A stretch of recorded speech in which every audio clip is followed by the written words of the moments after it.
All right, YouTube. Once again, it's Kennard Vernon Stewart here for the podcast talking Auburn football.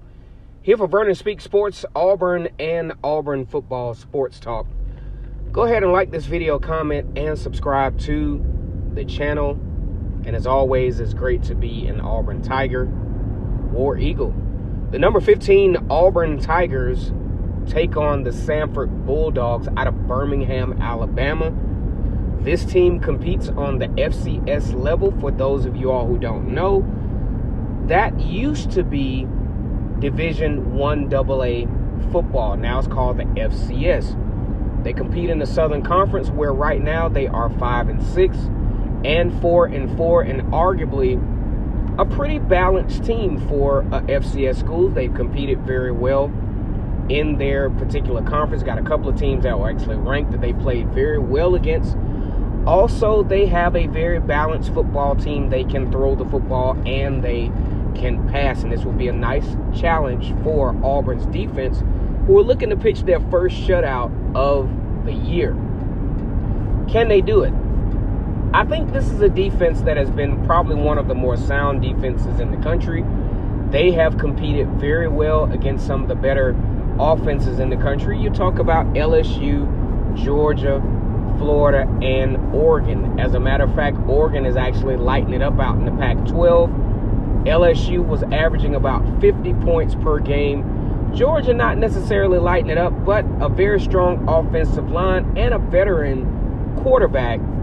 Auburn pretty much held them at bay too, under 300 yards. We're talking about the number 4 team in the country. Auburn has actually played a couple of teams who will probably make a strong statement as to why they should be in the college football playoff. Oregon is actually one of them. Auburn could have actually helped Oregon out a little bit by beating Georgia, but came up a little bit short. So we go into the game, Auburn taking on Samford. FCS school, obviously Auburn will overmatch this team hands down. This is a 12 o'clock football game if you're on Eastern time, taking place in Jordan-Hare Stadium, 11 o'clock Central time. So, AM, actually. So it's going to be an early morning game. Get your coffee, get your energy drinks. It's going to be an early one, and you're going to have to get off to an early start. What am I looking for? Because a lot of folks are like, okay, this is just a little warm-up game before Alabama.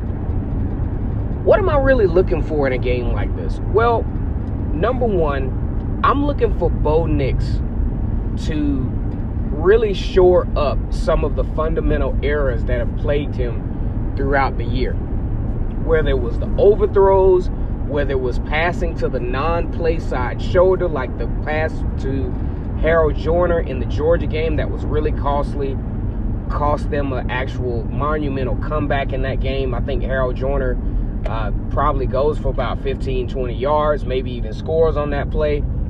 Fundamentals. I think Gus Malzahn, as much criticism as he gets, dialed up a very good play, but it just wasn't executed properly. You got to throw that ball to the play side shoulder, and that would have been instead of to his left, which would get him off balance, making him have to kind of turn. It would have been a great catch, but it wouldn't have gotten the yardage afterwards that he needed anyway. Probably would have just barely got the first down. But you got to throw that ball to the play side shoulder in stride. He gets a first down at least. Those are the types of passes that I think Bo Nix needs to work on in this particular football game. Also, he needs to work on his deep ball as well, because there have been some times where his deep ball was somewhat errant, a little behind, a little bit less than fundamentally sound on the deep ball. I think this is a good game right before Alabama, a very, manageable game next week as Alabama has some challenges at the quarterback.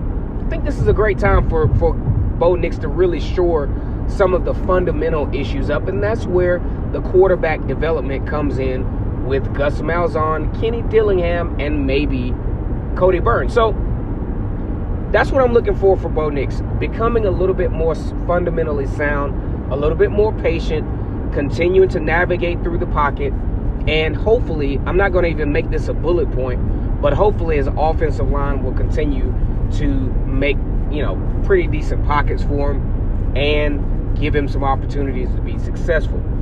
Number two, what I really want to see from a play calling standpoint from Gus Malzahn, I want to see a little bit more sound balance. I want to see these running backs really get involved in this particular game. And I want to see DJ Williams and I want to see Boobie Whitlow really impose their will against an overmatched opponent. That's what I want to see here, because that's going to be the blueprint as to how Auburn can approach this Alabama game, giving them a 9-win season, going into the bowl game, giving them the opportunity to have a 10-win season, 2 10-win seasons within a 3-year span. I think that would be a great thing for the Auburn Tigers moving forward, especially when you talk about recruiting and you talk about a guy like Javion Cohen, who is one of the best offensive linemen in the 2020 recruiting class. He's on the fence right now as to whether he's going to probably – Alabama's really on him pretty hard. The talented kid out of Phoenix City, Alabama, Alabama's really making a push for Javion Cohen, and it's going to be a really good thing for Auburn to make a good impression there in that Alabama game to solidify this already solid recruiting class. You talk about a number 8 recruiting class and not a single 5-star recruit. That shows that there's some balance and some, roster building opportunities with these players. Definitely quality over quantity, War Eagle. The last thing I want to see is I want to see one of the best defenses in recent history for Auburn. I want to see them pitch a shutout. I think this is something that this Auburn team needs. It's something that this defense deserves.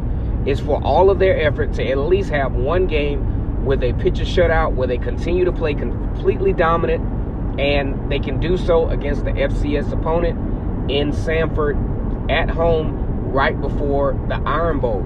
All right, guys, once again, it's Kennard Vernon Stewart here with some final thoughts before the Samford game. Auburn taking on Samford. Matter of fact, you wouldn't believe it, but Auburn has played Samford a bunch of times. 28 times, winning most of them. Probably going to do it again tomorrow. I project a 49-0 win for the Auburn Tigers, the first shutout of the season for a historic defense for the Auburn Tigers. Go ahead and like this video, comment, and subscribe to Vernon Speaks Sports Auburn. And as always, it's great to be an Auburn Tiger, War Eagle.